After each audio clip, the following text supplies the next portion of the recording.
प्रजासत्ताक दिनाच्या दिवशी मालेगावमधून एक धक्कादायक बातमी समोर येते। मालेगावमध्ये पोलीस परेड ग्राउंड जवळ नायट्रोजन गॅस सिलेंडरचा मोठा स्फोट झाला आणि अचानक मोठा गोंधळ उडालाय।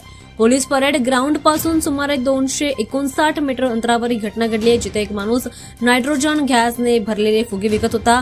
माहितीनुसार आज सकाळी ही घटना घडली, जेव्हा पोलीस परेड ग्राउंड जवळ राष्ट्रध्वजाला सलामी देण्यात येत होती। अतिरिक्त जिल्हाधिकारी, वरिष्ठ पोलीस अधिकारी, मोठ्या संख्येने विद्यार्थी आणि नागरिक देखील या ठिकाणी उपस्थित होते। दरम्यान परेड ग्राउंड पासून थोड्या अंतरावर असलेल्या फुगे विक्रेत्याजवळ ठेवलेल्या गॅस सिलेंडरचा अचानक स्फोट झाला आणि तेव्हा अचानक मोठा गोंधळ निर्माण झाला।